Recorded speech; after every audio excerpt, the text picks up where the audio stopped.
Hello అండి, అందరికీ నమస్తే. ఇవాళ మన ఛానల్లో బజార్లో దొరికేటువంటి ఉల్లిపాయ సమోసా ఇంట్లోనే ఈజీగా పిల్లలకి, పెద్దవాళ్ళకి అందరికీ నచ్చేలా ఎలా చేద్దామో చూద్దామండి. చాలా టేస్టీగా ఉంటాయి. అందుకోసంగా నేను ఒక కప్పు గోధుమ పిండి తీసుకున్నాను. ఇందులో కొంచెం ఉప్పు, 1 టేబుల్ స్పూన్ ఆయిల్ వేసి బాగా మిక్స్ చేసుకోవాలి. యాజ్ ఇట్ ఈస్ చపాతీకి మనం డో ఎలా ప్రిపేర్ చేసుకుంటామో అలా ప్రిపేర్ చేసుకొని హాఫ్ అన్ అవర్ పక్కన పెట్టేసుకోవాలి. ఈ షీట్స్ కోసం అండి ఇది. సో ఇప్పుడు హాఫ్ అన్ అవర్ తర్వాత మళ్ళీ తీసుకొని ఒకసారి బాగా నీట్ చేసుకోవాలి. నీట్ చేసుకొని చిన్న చిన్న బౌల్స్గా, చిన్న సైజు నిమ్మకాయ సైజు ఉంటుంది కదా, అంతంత బౌల్స్గా కట్ చేసుకోవాలి. ఈక్వల్గా ఉండాలండి బాల్స్ అనేది. సో ఇప్పుడు చూపిస్తున్న సైజులో చిన్న చపాతీ లాగా, అంటే మరీ ఎక్కువ స్ప్రెడ్ చేయకుండా ఈ సైజులో తీసుకోవాలి. ఇప్పుడు దీనిపైన 1 టేబుల్ స్పూన్ ఆయిల్ వేసుకొని దీనికి మాత్రం నేను ఇక్కడ మైదాపిండి యూజ్ చేస్తున్నానండి, సో దట్ ఈజీగా సపరేట్ అవుతాయి. సో మైదాపిండిని కొంచెం స్ప్రెడ్ చేసుకొని ఇంకొక చపాతీ వేసుకొని సేమ్ ప్రాసెస్ ఇంకొక టేబుల్ స్పూన్ ఆయిల్ వేసుకొని అండ్ మొత్తం స్ప్రెడ్ చేయాలి. అండ్ మైదాపిండి వేసుకొని అలాగే దీనిపైన ఇంకొక చపాతీ పెట్టుకోవాలి. ఇక్కడ నేను టోటల్గా 3 చపాతీస్ని ఒకదాని మీద ఒకటి దానిలాగా స్టిక్ చేశాను. మీరు కావాలంటే 4 కూడా చేసుకోవచ్చు. 4 ఏంటంటే ఒక్కసారి మనకి స్టిక్ అయిపోయే ఛాన్సెస్ ఉంటుంది కాబట్టి 3 యూజ్ చేశాను. దీన్ని ఎలా రోల్ చేసుకోవాలంటే కొంచెం పొడవుగా ఉండేలా రోల్ చేసుకోవాలి. సో దట్ సమోసా మోల్డ్ చేయడానికి బాగా ఉంటుంది, సో బాగా హెల్ప్ అవుతుంది. సో ఇలా చేసుకున్నాన్ని ప్యాన్ మీద వేసుకోవాలండి. ఇక్కడ ఒక ఇంపార్టెంట్ పాయింట్ ఏంటంటే ప్యాన్ హీట్ అనేది ఈక్వల్గా ఉండాలి. ఈక్వల్గా ఉన్నప్పుడే మనకి షీట్స్ అనేవి నీట్గా పర్ఫెక్ట్గా వస్తాయి.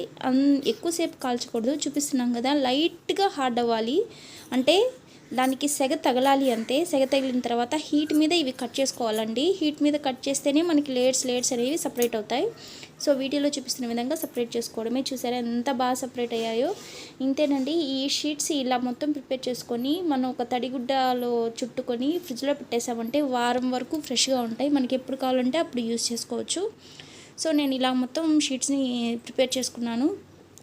మామూలుగా అయినా సరే ఇవి తడి క్లాత్లోనే ఉంచాలి, ఎందుకంటే ఇవి స్టిక్గా అయిపోయాయంటే మనం ఫోల్డ్ చేసుకోవడానికి కష్టంగా ఉంటుంది, అప్పడాల్లాగా అయిపోతాయి. సో పక్కన పెట్టేసుకొని లోపల స్టఫ్ కోసం నేను 4 మీడియం సైజు ఉల్లిపాయలు తీసుకున్నాను. అండ్ ఇందులో 1 టేబుల్ స్పూన్ 2 టేబుల్ స్పూన్ దాకా అటుకులు వేశాను. అండ్ హాఫ్ టేబుల్ స్పూన్ ఉప్పు అండ్ 1 టేబుల్ స్పూన్ కారం, 1 టేబుల్ స్పూన్ దాకా గరం మసాలా కంపల్సరీ వేయాలి. వేసి మిక్స్ చేసి పక్కన పెట్టుకున్నాను. అలాగే మైదా పిండిలో కొంచెం వాటర్ వేసి థిక్గా చూపిస్తున్నట్టు కలిపి పెట్టుకున్నాను స్టిక్ చేయడానికి. సో ఇప్పుడు ఒక్కొక్క షీట్ని తీసుకొని మొత్తం ఒకేసారి బయట పెట్టేసుకోకూడదు, కొంచెం మాత్రమే తీసుకొని, అంటే చెమ్మ అనేది ఆరిపోకుండా చూసుకోవాలి. వీడియోలో చూపిస్తున్న విధంగా ఫోల్డ్ చేయడమే.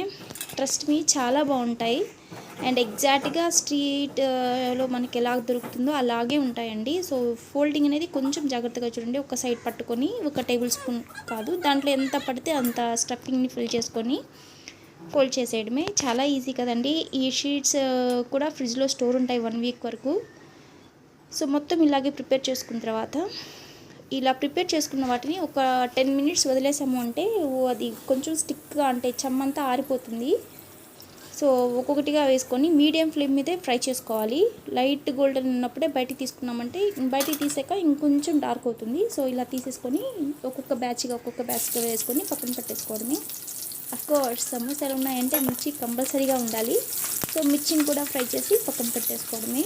ఇందులో మెయిన్గా ఏంటంటే గంటల తర్వాత కూడా మనకి సమోసా సాఫ్ట్గా ఉండాలి అంటే ఒక 10 మినిట్స్ వదిలేయాలండి.